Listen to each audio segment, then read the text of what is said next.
नमस्कार, स्वागत है सभी का यूजीसी क्लासेस बाय एग्जामपुर के हमारे इस चैनल पर। जितने भी बच्चे जुड़ चुके हैं सभी को नमस्कार, सभी को गुड इवनिंग। और आज के इस सेशन में हम कवर करने वाले हैं आईसीटी से रिलेटेड आपके कुछ पीवाईक्यूज, कुछ एमसीक्यूज, कुछ हम प्रैक्टिस जो है क्वेश्चंस को यहाँ पर सॉल्व करेंगे। ठीक है, तो जितने भी बच्चे सेशन में बने हुए हैं जल्दी से वीडियो को लाइक और शेयर कर दीजिए, ठीक है, ताकि हम अपना आज का सेशन शुरू कर सकें। उम्मीद है सभी तक मेरी आवाज अच्छे से पहुंच रही होगी, सभी को अच्छे से वीडियो भी नजर आ रहा होगा। तो आज का सेशन शुरू करें। चलिए, आज के सेशन में हमने आईसीटी को लेना है और आईसीटी से रिलेटेड सारे एमसीक्यूज को हमने सॉल्व करना है। 1 बाय 1 क्वेश्चन आपकी स्क्रीन पर आते जाएंगे, आपने इन क्वेश्चन के जवाब जो है वो कमेंट सेक्शन में देने हैं और एक पेन पेपर लेकर के बैठिए। कितने क्वेश्चंस को आप हल कर सकते हैं, एक तरह से ये आपका रिवीजन हो जाएगा आईसीटी का। ठीक है, तो प्रश्नों का उत्तर देने के लिए हो जाइए तैयार। पहला क्वेश्चन आपकी स्क्रीन पर आ रहा है, बैक टू बैक, फटाफट फटाफट हम जल्दी जल्दी करते चले जाएंगे क्वेश्चंस के आंसर को, और हमने यही प्रैक्टिस करना है कितने हम सॉल्व कर पा रहे हैं। जो नहीं आता उसको हम यहां पर जानेंगे। ठीक है, पहला क्वेश्चन आपकी स्क्रीन पर है। पहला क्वेश्चन कह रहा है कि Bluetooth is an example of. Bluetooth किसका उदाहरण है? निजी क्षेत्र नेटवर्क का, पर्सनल एरिया नेटवर्क का, लोकल एरिया नेटवर्क का, या स्थानीय क्षेत्र नेटवर्क का, या फिर वर्चुअल प्राइवेट नेटवर्क का, या आभासी निजी नेटवर्क का, या फिर नन ऑफ द मेंशन्ड, यानी उल्लेखित में से कोई भी नहीं। क्या कहेंगे आप? ब्लूटूथ किस प्रकार के नेटवर्क के अंतर्गत आता है? ए, बी, सी या डी? जल्दी से प्रश्न का उत्तर दे दीजिए। ब्लूटूथ किस प्रकार के नेटवर्क के अंतर्गत आता है? जितने भी बच्चों ने कहा कि ब्लूटूथ जो है वो पर्सनल एरिया नेटवर्क के अंतर्गत आता है, निजी क्षेत्र नेटवर्क के अंतर्गत आता है, सभी का आंसर बिल्कुल करेक्ट हो गया। एक घर के अंदर के जितने भी डिवाइसेस होते हैं जो आपस में एक दूसरे से इंटरकनेक्टेड रहते हैं एक नेटवर्क के माध्यम से, वो आपके पर्सनल एरिया नेटवर्क के अंतर्गत आ गए। ठीक है, इसका दायरा सबसे कम होता है। तो जिन्होंने भी कहा ए विकल्प करेक्ट है, सभी का आंसर बिल्कुल सही हो गया है। स्क्रीन पर आपके करेक्ट आंसर जो है वो उपलब्ध हो रहा है। ठीक है, अगले क्वेश्चन की तरफ हम चलते हैं। अगला क्वेश्चन क्या कह रहा है? अगला क्वेश्चन कह रहा है कंप्यूटर की शब्दावली में प्रौद्योगिकी में परिवर्तन शब्द का उपयोग किसके लिए किया जाता है? इन computer terminology the term change in technology is used for development, generation, growth, या फिर आपका डेवलपमेंट। क्या कहेंगे आप? हम इसमें से आखिरी विकल्प को हटा देते हैं। आपके पास 3 विकल्प बच गए। अब इन 3 विकल्पों में से आपने उत्तर देना है। ए, बी, सी या सी। डी तो हमने हटा दिया। ए, बी, सी में से जल्दी से बता दीजिए। जब आप कंप्यूटर की जनरेशन, कंप्यूटर में चेंज की आप बात करते हैं तो यहां पर ये प्रक्रिया क्या कहलाएगी? कंप्यूटर शब्दावली में प्रौद्योगिकी में परिवर्तन शब्द के उपयोग के लिए कौन से शब्द का उपयोग किया जाएगा? क्या करेक्ट है? जनरेशन। ठीक है, जनरेशंस ऑफ कंप्यूटर आपने कहना है। आपने पढ़ा था जब आपने थ्योरी क्लास की थी कि कितनी जनरेशन है, कमेंट सेक्शन में लिख के भेजिए। कंप्यूटर की अभी तक वर्तमान समय तक आते आते कितनी जनरेशंस को हमने पढ़ा था? 5 जनरेशंस पढ़ी थी। ठीक है, तो ये आपने याद रखना है। प्रौद्योगिकी में, कंप्यूटर की टेक्नोलॉजी में चेंज को हमने कंप्यूटर जनरेशन के अंतर्गत हम पढ़ते हैं। तो जिन्होंने भी कहा है कि बी विकल्प जो है इस प्रश्न के संबंध में सही उत्तर है, सभी का जवाब एकदम सही हो गया है। अगले क्वेश्चन की तरफ हम चलते हैं। अगला क्वेश्चन क्या कह रहा है? अगला क्वेश्चन कह रहा है कि the generation based on micro processor, micro processor पर आधारित कंप्यूटर की जनरेशन कौन सी थी? फर्स्ट, सेकंड, थर्ड या फिर फोर्थ? कौन सी जनरेशन थी जिसमें माइक्रो प्रोसेसर का इस्तेमाल हुआ था कंप्यूटर के अंतर्गत? जल्दी से बताइए। कौन सी ऐसी कंप्यूटर की पीढ़ी थी जिसमें कंप्यूटर के अंतर्गत माइक्रो प्रोसेसर का इस्तेमाल हुआ था? जल्दी से बताइए क्या करेक्ट आंसर होगा? ए, बी, सी या डी? करेक्ट आंसर आपने बताना है। क्या करेक्ट आंसर है? समय लीजिए और आराम से इस प्रश्न का उत्तर दीजिए। क्या करेक्ट आंसर होगा? जितने भी बच्चों ने बोला है कि 4th जनरेशन के कंप्यूटर में माइक्रो प्रोसेसर का इस्तेमाल होता था, सभी का उत्तर बिल्कुल सही हो गया है। करेक्ट आंसर आपकी स्क्रीन पर आ रहा है। 4th जनरेशन के कंप्यूटर में माइक्रो प्रोसेसर का इस्तेमाल होता था। अगले क्वेश्चन की तरफ हम चल रहे हैं। अगला क्वेश्चन क्या कह रहा है, रिक्त स्थान की पूर्ति करनी है और पूछा गया है कि कंप्यूटर का निर्माण मूल घटकों के रूप में वैक्यूम ट्यूब का उपयोग कौन सी पीढ़ी में हुआ था, कौन सी जनरेशन में वैक्यूम ट्यूब का इस्तेमाल जो है हुआ था। रिक्त स्थान भरना है। Generation of computer started with using vacuum tube as the basic component, first, second, third या फिर फोर्थ। क्या करेक्ट आंसर होगा? समय लीजिए, आराम से विचार कीजिए और उसके बाद उत्तर दीजिए। फर्स्ट, सेकेंड, थर्ड या फिर फोर्थ। जितने भी बच्चों ने बोला है फर्स्ट जनरेशन करेक्ट आंसर है, सभी का आंसर बिल्कुल करेक्ट हो गया है। पहली पीढ़ी के कंप्यूटरों में आपका वैक्यूम ट्यूब का इस्तेमाल होता था। ठीक है, बहुत ही बड़े कंप्यूटर हुआ करते थे, कमरे के आकार के, जिन्हें गर्म ठंडा रखने के लिए उससे भी ज्यादा जो है वो कूलिंग के लिए एसी की आवश्यकता होती थी, तो उनकी लागत बहुत ज्यादा थी और स्पेस जो है वो ज्यादा घेरते थे। तो जिन्होंने भी कहा फर्स्ट जनरेशन करेक्ट आंसर है, सभी का आंसर बिल्कुल करेक्ट हुआ है। अगले क्वेश्चन पे हम चलते हैं। अगला क्वेश्चन क्या कहता है, निम्न में से कौन सा ऑपरेशन के आधार पर कंप्यूटर का एक प्रकार नहीं है? Which of the following is not a type of computer on the basis of operation?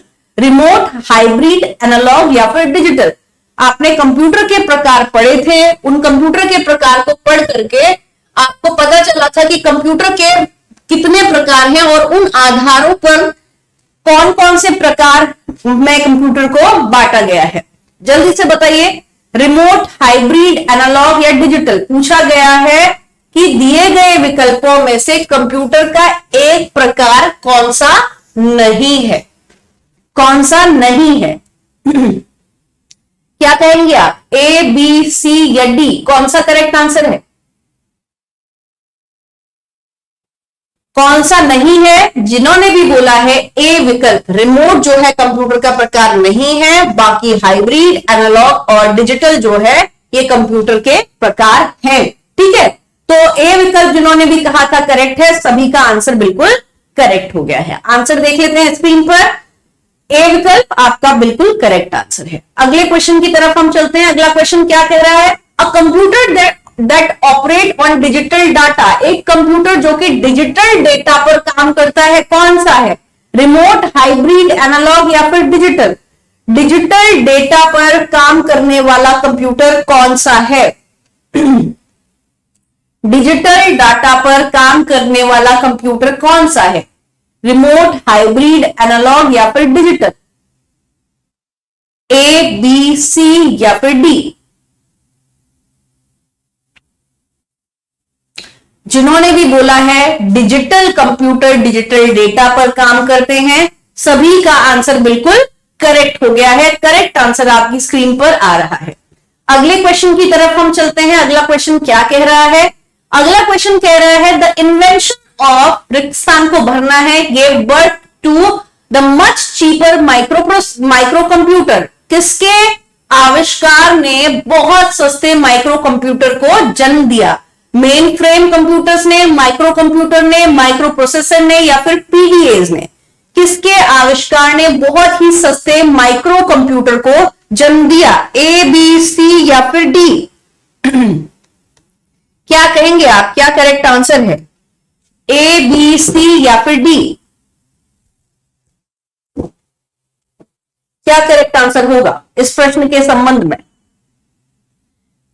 किसके आविष्कार ने बहुत ही सस्ते माइक्रो कंप्यूटर को जन्म दिया? क्या कहेंगे आप? माइक्रो प्रोसेसर के आविष्कार ने बहुत ही सस्ते माइक्रो कंप्यूटर को जन्म दिया। जब माइक्रो प्रोसेसर का इस्तेमाल होने लगा कंप्यूटर में, तो उससे क्या होने लगे, कंप्यूटर धीरे धीरे सस्ते होने लगे।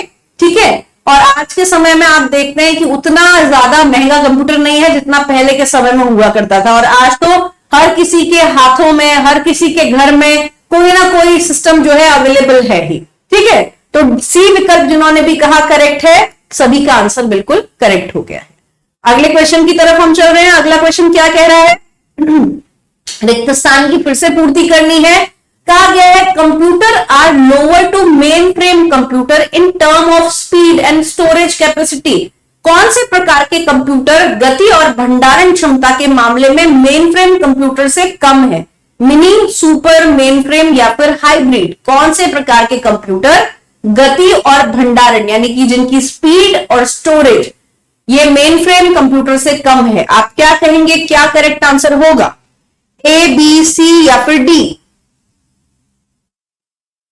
ए, बी, सी या फिर डी? जल्दी से बताइए। जिन्होंने भी बोला है मिनी कंप्यूटर करेक्ट आंसर है, सभी का आंसर बिल्कुल करेक्ट हो गया है। क्या कहेंगे? मिनी कंप्यूटर जो है वो गति और भंडारण क्षमता के मामले में आपके मेन फ्रेम कंप्यूटर से कम है, यानी इनकी स्टोरेज भी और इनका भंडारण भी मेन फ्रेम कंप्यूटर की तुलना में कम है। ठीक है, तो अगले क्वेश्चन की तरफ हम चलते हैं। अगला क्वेश्चन क्या कहता है? पांचवी पीढ़ी के कंप्यूटरों का निर्माण निम्न में से किस पर आधारित होता है? पांचवी पीढ़ी के कंप्यूटरों का निर्माण निम्न में से किस पर आधारित होता है? सिस्टम की नॉलेज पर, प्रोग्रामिंग इंटेलिजेंस पर, आर्टिफिशियल इंटेलिजेंस पर या फिर उपरोक्त में से कोई नहीं? क्या कहेंगे? पांचवी पीढ़ी के कंप्यूटरों का निर्माण निम्न में से किस पर आधारित होता है? System knowledge, programming intelligence, artificial intelligence या फिर उपरोक्त में से कोई नहीं? ए, बी, सी या फिर डी? क्या करेक्ट आंसर होगा? ए, बी, सी या फिर डी? जल्दी से बताइए क्या करेक्ट आंसर होगा? पांचवी पीढ़ी के कंप्यूटरों की बात की गई है, पूछा गया है कि इनका निर्माण किस पर आधारित होता है। क्या कहेंगे? पांचवी पीढ़ी का जो कंप्यूटर है वो आपके आर्टिफिशियल इंटेलिजेंस इस पर आधारित होता है। ठीक है, इसके अंदर आर्टिफिशियल इंटेलिजेंस है। अगले क्वेश्चन की तरफ हम चल रहे हैं। अगला क्वेश्चन क्या कह रहा है? अगला क्वेश्चन कह रहा है कि second generation computer are manufacture of, दूसरी पीढ़ी के कंप्यूटर का निर्माण होता है किसके आधार पर? क्या होता है, क्या लगा होता है उनमें? वैक्यूम ट्यूब, LSI या फिर ट्रांजिस्टर या फिर नन ऑफ दीज? उपरोक्त में से कोई भी नहीं। सेकंड जनरेशन के कंप्यूटर में किसका इस्तेमाल हुआ था? जल्दी से बताइए, सेकंड जनरेशन के कंप्यूटर में किसका इस्तेमाल हुआ था? ए, बी, सी या फिर डी? सेकंड जनरेशन के कंप्यूटर में किसका इस्तेमाल हुआ था? सेकेंड जनरेशन के कंप्यूटर की जब हम बात करते हैं तो वहां पर आपके ट्रांजिस्टर का इस्तेमाल हुआ था। पहली पीढ़ी में वैक्यूम ट्यूब का, सेकेंड जनरेशन ट्रांजिस्टर का इस्तेमाल। ठीक है, तो जिन्होंने भी सी विकल्प कहा है सभी का आंसर बिल्कुल करेक्ट हो गया है। अगले क्वेश्चन पे हम चलते हैं। अगला क्वेश्चन कह रहा है अ कंप्यूटर कंटेन, एक कंप्यूटर में होता है क्या? A central processing unit, a memory या फिर इनपुट और आउटपुट यूनिट या फिर उपरोक्त सभी? क्या कहेंगे आप, क्या करेक्ट आंसर है? ए, बी, सी या फिर डी? ए, बी, सी या फिर डी? जल्दी से बताइए। अ कंप्यूटर कंटेन, एक कंप्यूटर के अंदर क्या होता है? क्या होता है? सेंट्रल प्रोसेसिंग यूनिट, सीपीयू भी होता है, मेमोरी भी होती है आपकी रैम और रोम के रूप में, और इनपुट और आउटपुट डिवाइस भी होते हैं। इन सभी के समुच्चय से एक कंप्यूटर का सृजन जो है वो होता है। ठीक है, तो ये आपको याद होना चाहिए। करेक्ट आंसर क्या कहेंगे? डी विकल्प, यानी उपरोक्त सभी जो है वो इसके संबंध में बिल्कुल करेक्ट आंसर है। जिन्होंने भी कहा है डी स्टेटमेंट करेक्ट है। ठीक है, अगले क्वेश्चन की तरफ हम चलते हैं। अगला क्वेश्चन क्या कह रहा है? अगला क्वेश्चन कह रहा है एन इंटीग्रेटेड सर्किट इज, एक इंटीग्रेटेड सर्किट है क्या? A complicated circuit fabricated on a टिनी silicon chip या फिर much costlier then a single transistor या फिर एन इंटीग्रेटिंग डिवाइस? क्या कहेंगे आप, क्या करेक्ट है? ए, बी, सी या फिर डी? जल्दी से बताइए। एन इंटीग्रेटेड सर्किट इज, एक इंटीग्रेटेड सर्किट जो है वो किससे निर्मित होता है ये आपको यहां पर बताना है। क्या है एक इंटीग्रेटेड सर्किट? ए, बी, सी या फिर डी? क्या है इंटीग्रेटेड सर्किट? एक छोटी सी सिलिकॉन चिप से ये बना होता है, तो आप क्या कहेंगे, fabricated on a tiny silicon chip. जिन्होंने भी कहा बी विकल्प जो है वो करेक्ट है, सभी का आंसर बिल्कुल सही हो गया है। अगले क्वेश्चन पे हम चलते हैं। अगला क्वेश्चन क्या कह रहा है, select the non volatile memory. Non volatile memory कौन सी है, नॉन वॉलेटाइल मेमोरी कौन सी है, SRAM, रोम, DRAM या फिर all of the above. Non volatile memory कौन सी है, नॉन वॉलेटाइल मेमोरी कौन सी है, SRAM, रोम, DRAM या फिर उपरोक्त सभी। नॉन वॉलेटाइल कौन सी है, नॉन वॉलेटाइल का तात्पर्य क्या है, बिजली चली गई तब भी डेटा समान रूप से बना ही रहता है। जैसे उदाहरण के लिए मैंने आपको थ्योरी क्लास में बताया था, अगर लाइट चली भी गई तब भी आपके सिस्टम को स्टार्ट करने का, रीस्टार्ट करने का, शट डाउन करने का जो उसके अंदर फंक्शनिंग है वो एज इट इज बनी रहेगी। तो नॉन वॉलेटाइल मेमोरी कौन सी है, A, B, C या D। करेक्ट क्या होगा, क्या है, रीड ओनली मेमोरी, जिसे आप केवल रीड कर सकते हैं, आप इसमें राइट नहीं कर सकते। ठीक है, तो बी विकल्प जिन्होंने भी कहा करेक्ट आंसर है। SRAM, DRAM ये आपके रैम के प्रकार है। ठीक है, तो अगले क्वेश्चन पे हम चलते हैं।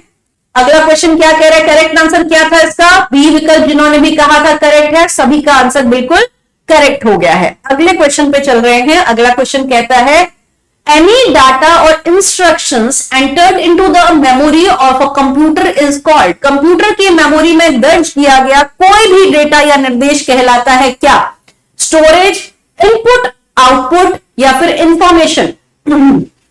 कंप्यूटर की मेमोरी में दर्ज किया गया कोई भी डेटा या निर्देश कहलाता है, क्या कहलाता है, स्टोरेज, इनपुट, आउटपुट या फिर इंफॉर्मेशन। क्या कहेंगे आप, क्या करेक्ट है,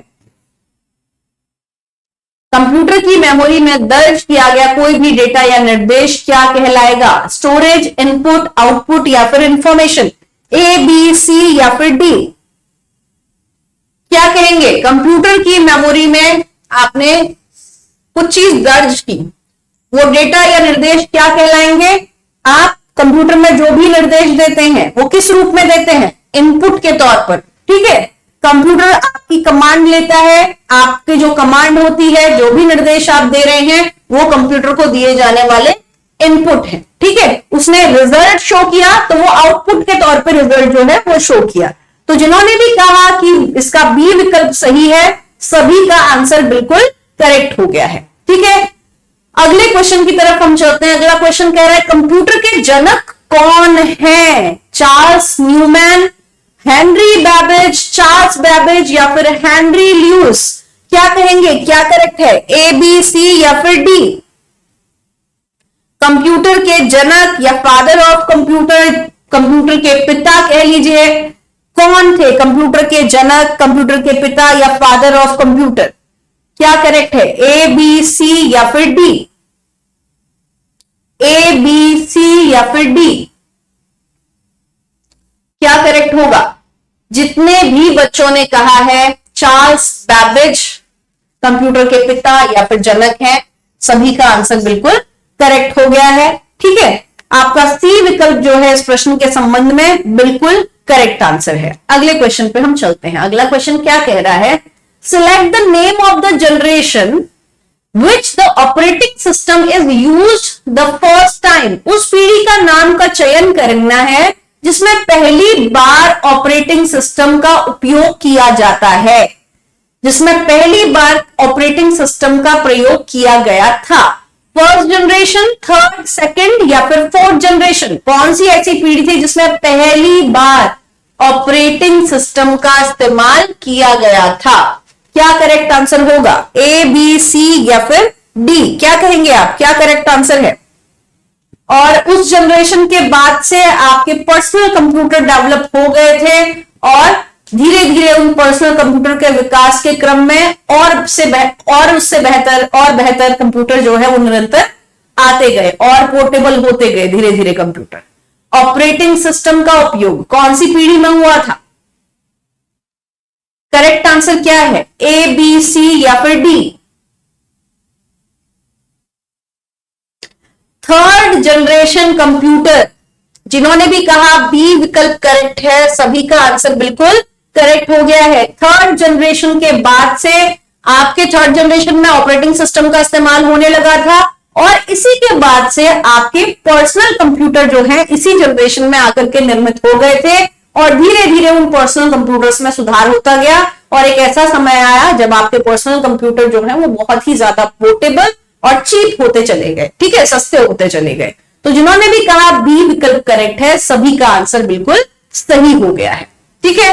अगले क्वेश्चन की तरफ हम चलते हैं। अगला क्वेश्चन क्या कहता है? अगला क्वेश्चन कह रहा है कि what was the name of the first computer designed by Charles Babbage. Charles Babbage के द्वारा डिजाइन किए गए पहले कंप्यूटर का नाम क्या था? एनालिटिकल इंजन, डिफरेंस इंजन या कोलोसस या फिर एनियक? क्या कहेंगे आप, क्या करेक्ट है? ए, बी, सी या फिर डी? ए, बी, सी या फिर डी? चार्ल्स बेबेज जिन्हें आपने कहा फादर ऑफ कंप्यूटर हैं। अब ये जो फादर ऑफ कंप्यूटर हैं, इन्होंने किस प्रकार के कंप्यूटर का निर्माण किया था? ये जो कंप्यूटर है इसका नाम क्या है? ये आपने यहां पर बताना है। क्या नाम है? ए, बी, सी या फिर डी? और कमेंट सेक्शन में मुझे बताइए वो नाम और साथ में उसका फंक्शन उस समय मेनली क्या था, किस कार्य से उसको उस समय गढ़ा गया था, उसका क्या मेन फंक्शन था उस समय, जिस समय इसकी हम कह सकते हैं जिस समय इसका निर्माण हुआ, इन्वेंशन हुआ। क्या करेक्ट आंसर है? नाम क्या था? Analytical engine. और किस कार्य, क्या कार्य जो मेनली उस समय ये करता था? गणना करने का, कैलकुलेशन करने का काम जो है वो मुख्यतः आपका एनालिटिकल इंजन जो है करता था। तो जिन्होंने भी कहा ए विकल्प करेक्ट था, सभी का आंसर बिल्कुल करेक्ट हो गया है। अगले क्वेश्चन की तरफ हम चलते हैं। निम्न में से कौन सा कंप्यूटर जो है वो सबसे शक्तिशाली, मोस्ट पावरफुल प्रकार का कंप्यूटर है? Main frame, super conductor, micro computer या फिर सुपर कंप्यूटर? ए, बी, सी या फिर डी? कौन सा ऐसा कंप्यूटर है जो कि सबसे शक्तिशाली प्रकार का कंप्यूटर है? ए, बी, सी या फिर डी? जल्दी से उत्तर दीजिए। कौन सा ऐसा कंप्यूटर सबसे शक्तिशाली प्रकार का कंप्यूटर है?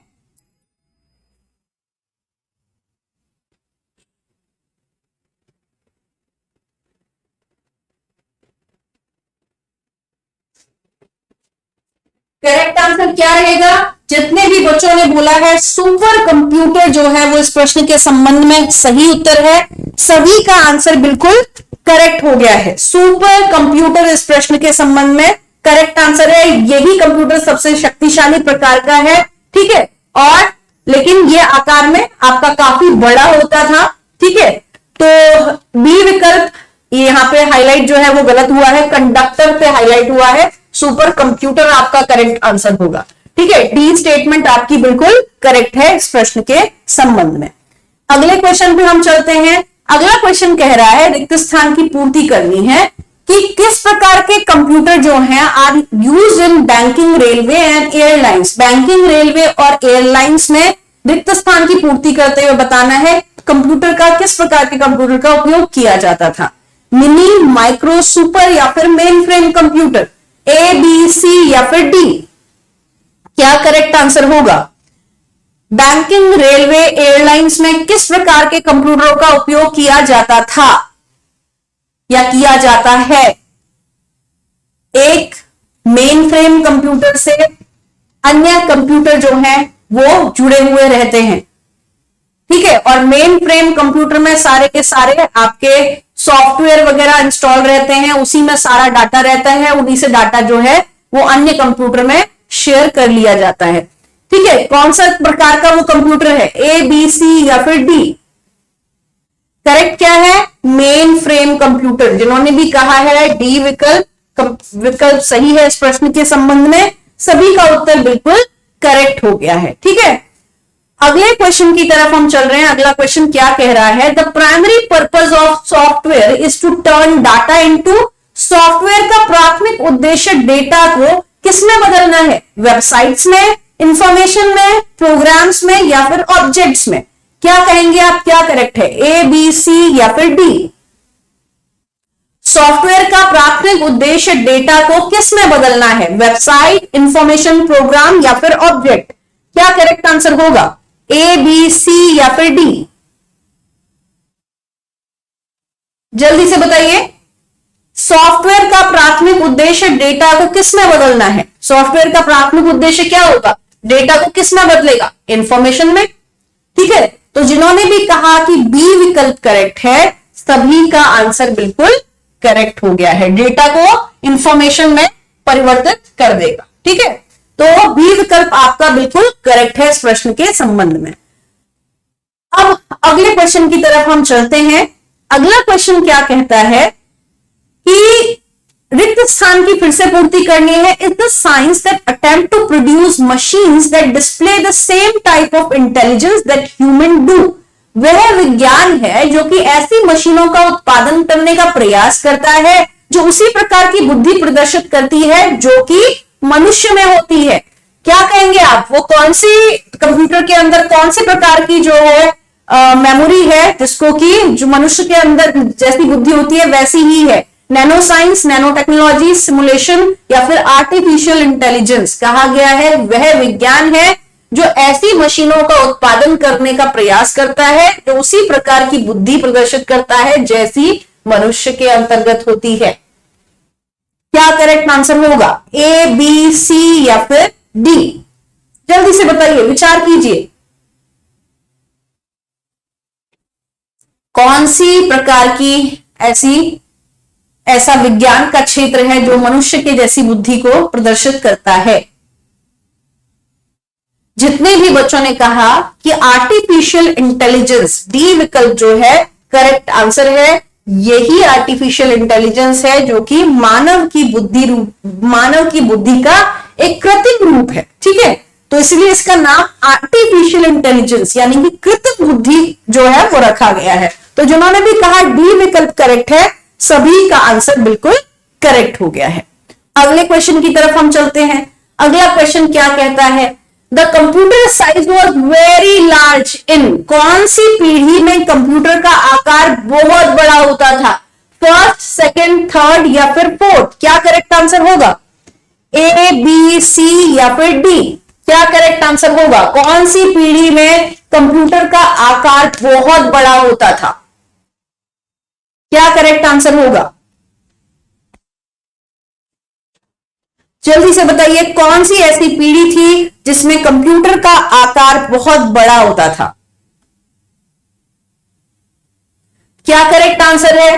अब आप जब कंप्यूटर की जनरेशन की बात करते हैं तो उसी के अनुसार जिस तरह से जनरेशन बढ़ी, जनरेशन कैसे बढ़ी? प्रोग्रेसिव वे में बढ़ी, उसका ग्राफ धीरे धीरे आगे होता गया और जैसे जैसे वो आगे बढ़ती गई, कंप्यूटर का आकार प्रारंभ में एक पूरे कमरे के जैसा था, सेकेंड जनरेशन में आते आते उसका आकार थोड़ा छोटा हुआ, थर्ड में और छोटा हुआ, फोर्थ में और छोटा हुआ और फिफ्थ जनरेशन तक आते आते आपके लैपटॉप जो है पोर्टेबल हो गए कंप्यूटर। ठीक है, तो फर्स्ट जनरेशन में सबसे बड़ा आकार हुआ करता था, एक पूरे कमरे के आकार का कंप्यूटर आपका हुआ करता था। ठीक है, वैक्यूम ट्यूब का इस्तेमाल होता था, ये आप सभी को पता है। तो ए विकल्प जिन्होंने कहा है करेक्ट आंसर है, सभी का आंसर बिल्कुल करेक्ट हो गया है। ए विकल्प आपका इस प्रश्न के संबंध में करेक्ट आंसर है। अगले क्वेश्चन की तरफ हम चलते हैं। अगला क्वेश्चन क्या कहता है? अगला क्वेश्चन कह रहा है early computers like ENIAC, ADVAC and ANIVAC all can be classified as computer. प्रारंभिक कंप्यूटर जैसे ENIAC, ADVAC और UNIVAC सभी को किसके रूप में वर्गीकृत किया जा सकता है? यानी कि ये जो उदाहरण दिए गए हैं ENIAC, ADVAC और UNIVAC, ठीक है, ये कौन सी पीढ़ी के जनरेशन के कंप्यूटर के टाइप है? जल्दी से बताइए। थर्ड, सेकंड, फर्स्ट या फिर उपरोक्त में से कोई भी नहीं? क्या करेंगे आप? क्या करेक्ट है? और आपने अगर थ्योरी क्लासेस लिए हैं तो आप इन प्रश्नों का आसानी से उत्तर जो है वो कर पाएंगे। कौन सी पीढ़ी के कंप्यूटर के उदाहरण है ये? ए, बी, सी या फिर डी? थर्ड, सेकंड, फर्स्ट या फिर उपरोक्त में से कोई भी नहीं? क्या करेक्ट है? ए, बी, सी या फिर डी? जिन्होंने भी कहा है कि ये जो कंप्यूटर के टाइप दिए हुए हैं, एग्जाम्पल दिए हुए हैं, ये फर्स्ट जनरेशन यानी कि प्रथम पीढ़ी के कंप्यूटर के उदाहरण है, सभी का आंसर बिल्कुल करेक्ट हुआ है। ठीक है, ये उदाहरण अगर नहीं याद है तो याद रखिएगा, ये किसके हैं, ये फर्स्ट जनरेशन के कंप्यूटर के उदाहरण हैं। याद रखिएगा इस प्रश्न के उत्तर को। ठीक है, अगले क्वेश्चन की तरफ चलते हैं, आंसर करेक्ट देख लीजिए स्क्रीन पर। अगला क्वेश्चन क्या कहता है कि the first digital electronic computer was build in the year, पहला डिजिटल इलेक्ट्रॉनिक कंप्यूटर कौन से वर्ष में बनाया गया था? 1950, 1960, 1940, 1930, ए, बी, सी या फिर डी। पहला डिजिटल इलेक्ट्रॉनिक कंप्यूटर वो किस वर्ष में बनाया गया था? यहां पे बात हुई है डिजिटल इलेक्ट्रॉनिक कंप्यूटर की, डिजिटल इलेक्ट्रॉनिक कंप्यूटर की पूछा गया है, पहला डिजिटल इलेक्ट्रॉनिक कंप्यूटर किस वर्ष बनाया गया था? जल्दी से बताइए, 50, 60, 40 या 30, क्या करेक्ट आंसर है?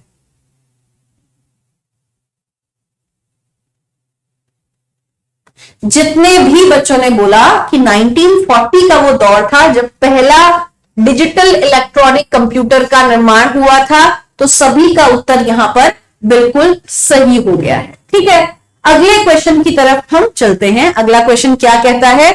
अगला क्वेश्चन कह रहा है कि which key has the same use as clicking on an okay button. कौन सी कंप्यूटर की ऐसी की है, कौन सी ऐसी कुंजी है जिसका इस्तेमाल लगभग वैसा ही है जैसा कि आप ओके सहमति वाले बटन पे आप क्लिक करेंगे तो वही उसका भी फंक्शन है, बैकस्पेस का, टैब का, एंटर का या फिर स्पेस बार का।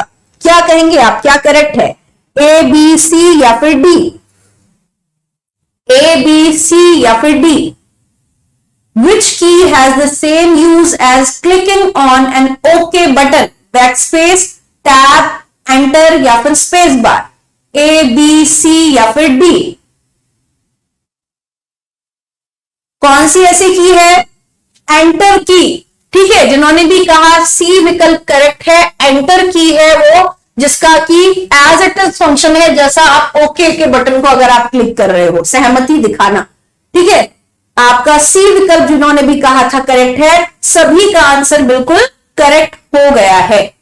अगले क्वेश्चन पे हम चलते हैं। अगला क्वेश्चन क्या कहता है? अगला क्वेश्चन कह रहा है कि बड़े अक्षर को दर्ज करने के लिए यानी कैपिटल लेटर में अगर आप लिखना चाह रहे हैं तो आप कौन सी कुंजी का उपयोग करेंगे कंप्यूटर में? कैप्स लॉक का, शिफ्ट का, नम लॉक का या फिर होम की का? क्या कहेंगे, क्या करेक्ट आंसर है? ए, बी, सी या डी? बड़े अक्षरों में आपने लिखना है, कैपिटल लेटर में आपने लिखना है, तो आप किस लेटर का, किस कुंजी का उपयोग जो है वो करेंगे? Caps lock, shift, num lock या फिर होम? क्या करेक्ट आंसर होगा?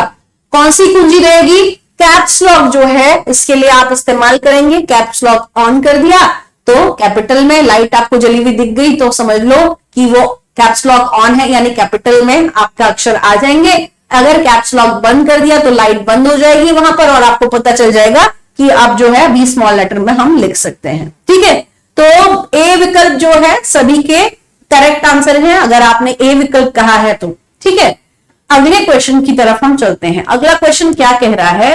अ computer takes dash dash it and gives dash, यानी कि कह रहा है एक कंप्यूटर प्राप्त करता है किसे और उसके बाद दो रिक्त स्थान भरने के बाद आपने बताना है कि क्या वो देता है।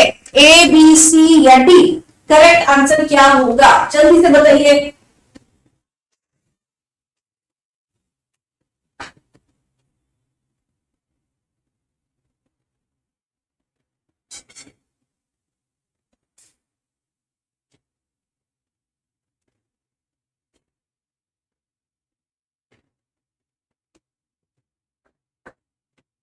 सबसे पहले जब हम कंप्यूटर क्या प्राप्त करता है तो हम क्या कहेंगे? कंप्यूटर पहले इनपुट लेता है, उसके बाद उसको प्रोसेस करता है और उसके बाद वो आउटपुट प्रदान करता है। तो हम क्या कहेंगे? कंप्यूटर पहले इनपुट लेता है, फिर प्रोसेस करता है और फिर आउटपुट प्रदान करता है। आपके निर्देश के रूप में इनपुट लिया, उसको सीपीयू में गया, उसने प्रोसेस हुआ, दिमाग लगाया, क्या मुझे इनपुट मिला है, क्या कमांड मिली है, उसके बाद फिर उसने आउटपुट शो किया। ठीक है, तो सी विकल्प जिन्होंने भी कहा करेक्ट है, सभी का आंसर बिल्कुल करेक्ट हो गया है। ठीक है, अगले क्वेश्चन की तरफ हम चलते हैं। अगला क्वेश्चन क्या कह रहा है, करेक्ट आंसर आप स्क्रीन पर देख सकते हैं।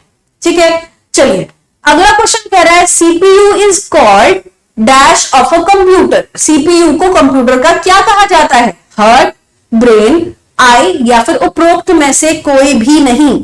सीपीयू को, सेंट्रल प्रोसेसिंग यूनिट को कंप्यूटर का क्या कहा जाता है? ए, बी, सी या फिर डी? क्या कहेंगे आप, क्या करेक्ट आंसर है? ए, बी, सी या फिर डी? सीपीयू को कंप्यूटर का क्या कहा जाता है? ए, बी, सी या फिर डी? आप क्या कहेंगे? सीपीयू क्या करता है? प्रोसेस करने का काम करता है। कोई भी इनपुट मिला होता है, कमांड मिली होती है, उसको प्रोसेस करता है, दिमाग लगाता है कि ये कमांड जो मुझे मिली हुई है इसको मैं आगे कहां पर भेजूं, कहां पर मैं आउटपुट शो करूं। ठीक है, तो आप क्या कहेंगे कि सीपीयू क्या है? कंप्यूटर का ब्रेन है। ठीक है, जिन्होंने भी कहा बी विकल्प करेक्ट है, सभी का आंसर बिल्कुल सही हो गया है। ठीक है, बी विकल्प जो है इस प्रश्न के संबंध में करेक्ट आंसर है आपका। अगले क्वेश्चन पे हम चल रहे हैं। अगला क्वेश्चन कह रहा है सीपीयू को आईसी नामक एक या अधिक माइक्रोचिप्स पर रखा जा सकता है। यह आईसी का अर्थ क्या है? CPU can be placed on one or more microchips called IC. Here IC stand for, यहां पर आईसी से क्या तात्पर्य है?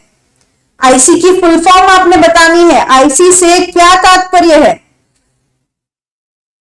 क्या करेक्ट होगा? ए, बी, सी या फिर डी? ए, बी, सी या फिर डी? करेक्ट आंसर क्या होगा?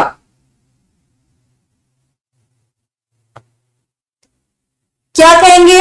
आईसी क्या है? आईसी है इंटीग्रेटेड सर्किट। जिन्होंने भी कहा इंटीग्रेटेड सर्किट जो है वो करेक्ट आंसर है, ए विकल्प। सभी का आंसर बिल्कुल सही हुआ है। इंटीग्रेटेड सर्किट आपका करेक्ट आंसर है। अगले क्वेश्चन की तरफ हम चल रहे हैं। अगला क्वेश्चन कह रहा है ALU स्टैंड फॉर। ALU का तात्पर्य क्या है? फुल फॉर्म क्या है ALU की? जल्दी से बताइए, विचार कीजिए और उसके बाद इस प्रश्न का उत्तर दीजिए। ALU की फुल फॉर्म क्या है? Arithmetical logical unit, arithmetic logic universe, arithmetic logic gates unit या फिर उपरोक्त में से कोई भी नहीं।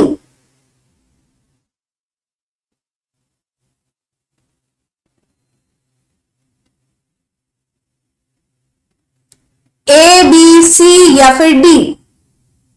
क्या करेक्ट आंसर है? ए, बी, सी या फिर डी?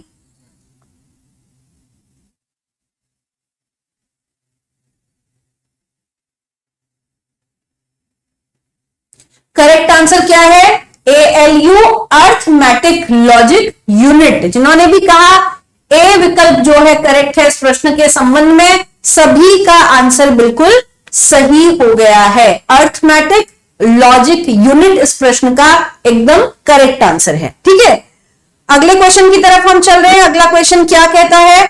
अगला क्वेश्चन कह रहा है data entered through input device is temporary stored in.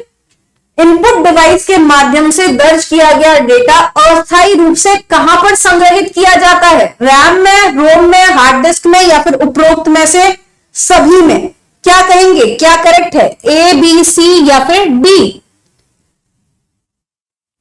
Input device के माध्यम से दर्ज किया गया डेटा अस्थायी रूप से कहां पर संग्रहित किया जाएगा? रैम, रोम, हार्ड डिस्क या फिर उपरोक्त सभी में? ए, बी, सी या फिर डी? कहां पर सेव किया जाएगा? टेम्पररी रूप से। टेम्पररी रूप से कहां पर स्टोर होगा? ए, बी, सी या फिर डी? क्या कहेंगे आप, क्या करेक्ट है? कहां पर सेव होगा? ए, बी, सी या फिर डी? ए, बी, सी या फिर डी? जितने भी बच्चों ने कहा टेम्पररी रूप से जब डाटा स्टोर होगा तो वो रैम में, रैंडम एक्सेस मेमोरी में जाकर के सेव हो जाएगा। सभी का आंसर बिल्कुल करेक्ट हुआ जिन्होंने भी ए विकल्प कहा है। ठीक है, तो ए स्टेटमेंट आपकी इस प्रश्न के संबंध में एकदम करेक्ट स्टेटमेंट थी। अगले क्वेश्चन की तरफ हम बढ़ते हैं। अगला क्वेश्चन क्या कहता है? अगला क्वेश्चन कह रहा है कि data example of input device, दिए गए विकल्पों में से इनपुट डिवाइस का उदाहरण कौन सा है? कीबोर्ड, स्कैनर, माइक्रोफोन या फिर उपरोक्त सभी। इनपुट डिवाइस का उदाहरण कौन सा है? कीबोर्ड, स्कैनर, माइक्रोफोन या फिर उपरोक्त सभी। ए, बी, सी या फिर डी। इनपुट डिवाइस का उदाहरण कौन सा है? कीबोर्ड, स्कैनर, माइक्रोफोन या फिर उपरोक्त सभी। क्या करेक्ट आंसर होगा? कि इनपुट डिवाइस का उदाहरण कौन सा है? ऐसे डिवाइस जिनसे आप कंप्यूटर को निर्देश देने का काम करते हैं, कौन से हुए? कीबोर्ड, स्कैनर, माइक्रोफोन या फिर उपरोक्त सभी। क्या कहेंगे? आपका कीबोर्ड माध्यम से आप कुछ टाइप करते हो, वो भी एक तरीके का इनपुट ही है। ठीक है। स्कैनर, आपने क्या किया? किसी भी हार्ड कॉपी को डिजिटल फॉर्म में आपने बदलने का काम करते हैं, ये भी क्या है? ये भी एक तरह से इनपुट ही है। अगला माइक्रोफोन आपकी आवाज को लेता है। ठीक है, तो माइक्रोफोन भी आपका एक इनपुट डिवाइस ही है। तो आप क्या कहेंगे? कीबोर्ड, स्कैनर, माइक्रोफोन ये सभी क्या है? ये आपके इनपुट डिवाइस के उदाहरण हैं। ठीक, इनपुट डिवाइस कौन से? जो भी आपके निर्देश को प्राप्त करते हैं। ठीक है, वो निर्देश किसी भी रूप में हो सकते हैं। आउटपुट डिवाइस जो कि परिणाम को देने का काम करते हैं। ठीक है, तो ये आपने दिमाग में रखना है।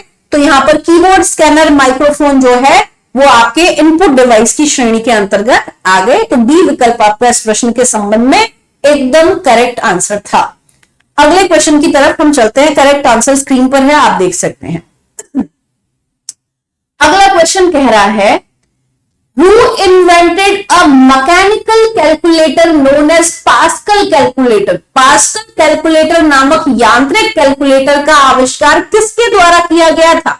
Bliss pascal, John pascal, Blaise Pascal या फिर उपरोक्त में से सभी।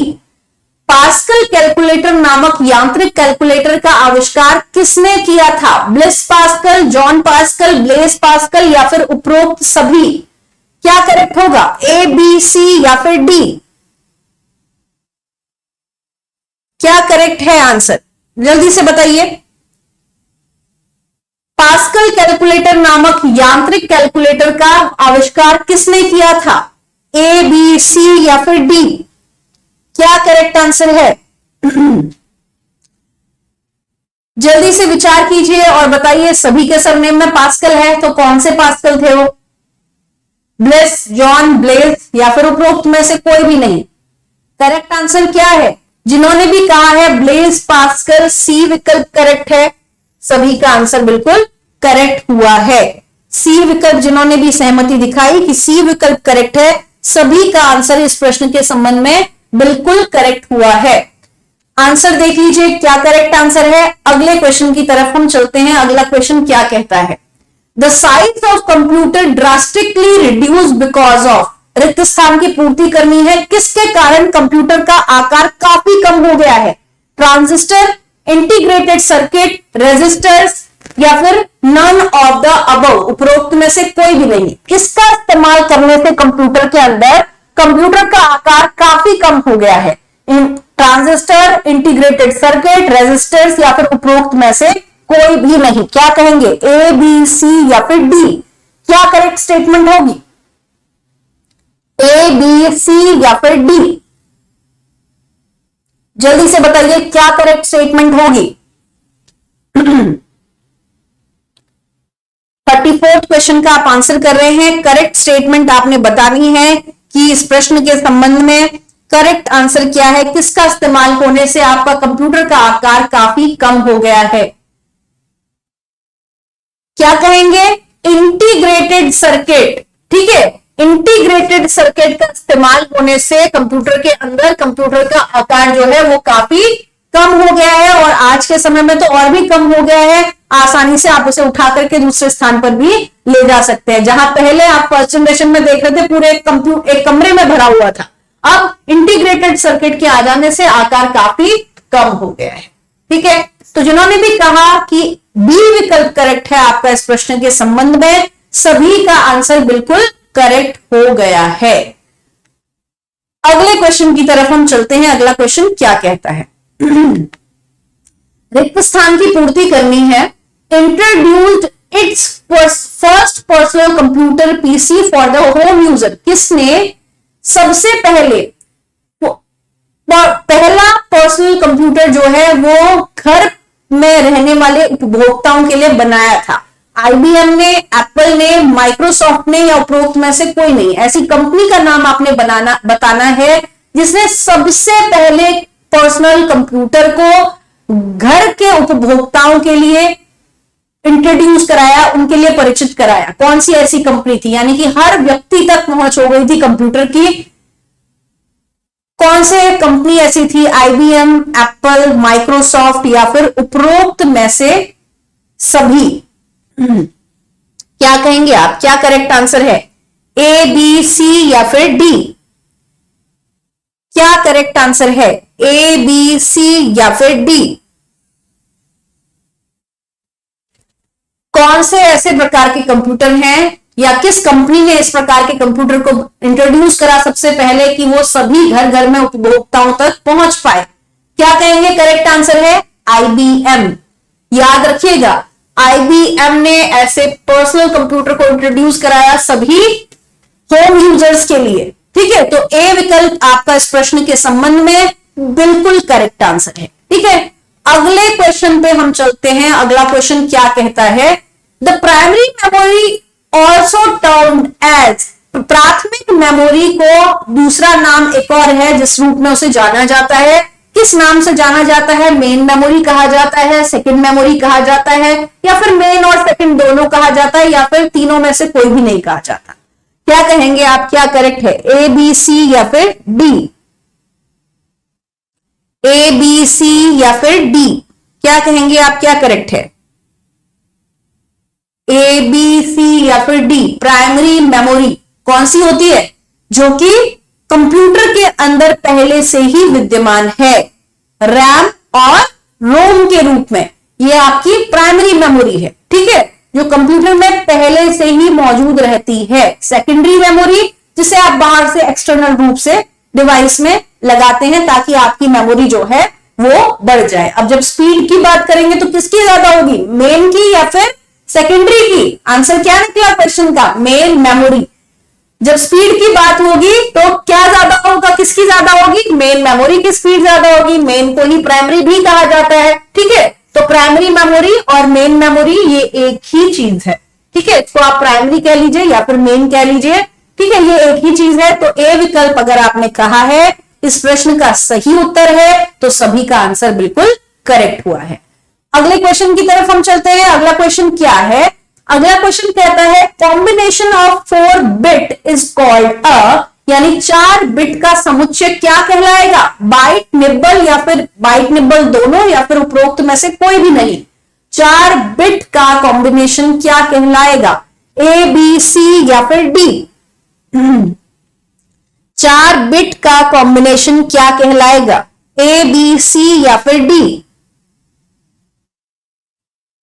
क्या कहेंगे आप? 4 बिट से मिलकर के क्या बनता है? ए, बी, सी या फिर D? Combination of 4 bit is called a nibble. 4 bit से मिलकर के आपका एक निब्बल बनता है। ठीक है, तो आपका करेक्ट आंसर क्या है? जिन्होंने भी कहा बी विकल्प करेक्ट है, सभी का आंसर बिल्कुल करेक्ट हुआ है। बी विकल्प आपका इस प्रश्न के संबंध में करेक्ट आंसर है। अगले क्वेश्चन पे हम चलते हैं। अगला क्वेश्चन क्या कह रहा है? अगला क्वेश्चन कहता है which of the following is not the category of software. दिए गए विकल्पों में से सॉफ्टवेयर का प्रकार जो नहीं है वो आपने बताना है। Not the category of software, not the category of software, system software, application software, systematic software, या फिर उपरोक्त में से कोई भी नहीं है। क्या करेक्ट आंसर होगा? बताना है कि कौन सा ऐसा है जो कि सॉफ्टवेयर का प्रकार नहीं है। कौन सा ऐसा विकल्प है जो कि सॉफ्टवेयर का प्रकार नहीं है? क्या करेक्ट होगा, ए बी सी या फिर डी, ए बी सी या फिर डी? कौन सा ऐसा प्रकार है जो कि सॉफ्टवेयर का प्रकार नहीं है? क्या कहेंगे आप? सिस्टम सॉफ्टवेयर आपने पढ़ा है, एप्लीकेशन सॉफ्टवेयर, ये दो प्रकार के सॉफ्टवेयर को आपने पढ़ा हुआ है। सिस्टमैटिक सॉफ्टवेयर जो है वो आपका सॉफ्टवेयर का प्रकार नहीं है, और हमसे यही पूछा गया था कि कौन सा सॉफ्टवेयर का प्रकार नहीं है। तो आप क्या कहेंगे, सी स्टेटमेंट जो है इस प्रश्न के संबंध में बिल्कुल करेक्ट है। ठीक है, जिन्होंने भी कहा सी स्टेटमेंट करेक्ट है, सभी का आंसर बिल्कुल सही हो गया है। अगले क्वेश्चन की तरफ चलते हैं। अगला क्वेश्चन क्या कहता है, example of operating system is window, Macintosh, iOS या फिर all of the above. Example of operating system यानी कि ऑपरेटिंग सिस्टम का उदाहरण दिए गए विकल्पों में से कौन सा है? ऑपरेटिंग सिस्टम का उदाहरण दिए गए विकल्पों में से कौन से हैं? ऑपरेटिंग सिस्टम कौन से हैं? विंडो, मैकिन्टॉश, iOS या फिर उपरोक्त सभी आपके ऑपरेटिंग सिस्टम के उदाहरण हैं। जल्दी से बताइए, ए बी सी या फिर डी? क्या करेक्ट है, ए बी सी या फिर डी?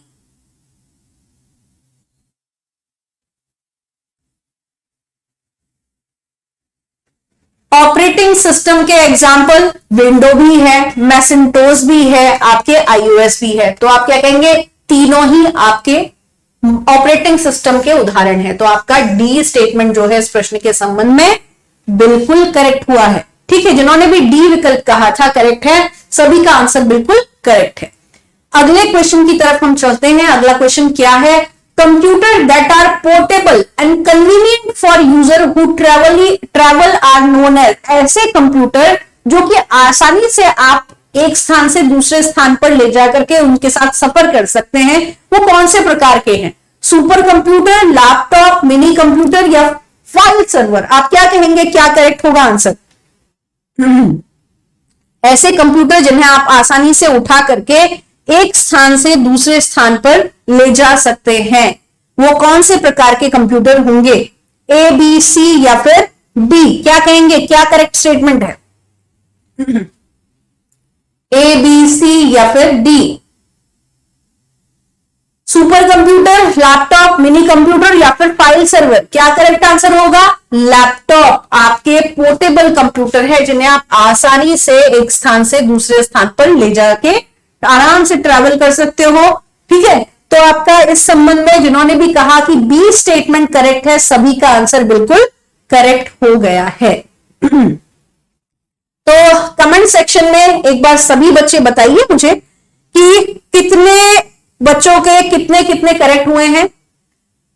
कमेंट सेक्शन में मुझे बताना है। आज के सेशन में आपके ये 40 प्रश्न जो थे वही थे। जितने भी बच्चे जुड़े रहे सभी ने वीडियो को लाइक और शेयर करना है। फेस्टिवल सीजन चल रहा है, फेस्टिवल को भरपूर एंजॉय कीजिए।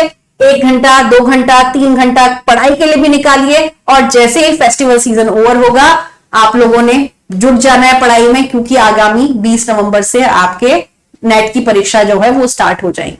ठीक है, तो फेस्टिवल्स को भी भरपूर एंजॉय करिए, ताकि फेस्टिवल निकल जाए तो आपको गिल्ट ना हो कि भाई हम तो त्योहार ही नहीं अच्छे से मना पाए, पेपर की तैयारी करने में जुटे रहे।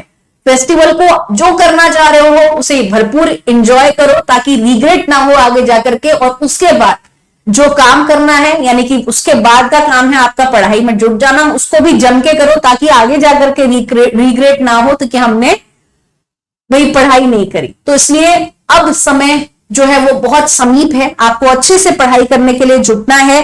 तैयारी को ऐसे ही बरकरार रखना है, मोटिवेटेड रहना है, पढ़ाई में लगे रहना है, जम के पढ़ाई करनी है, अपना मनोबल बढ़ा के रखना है।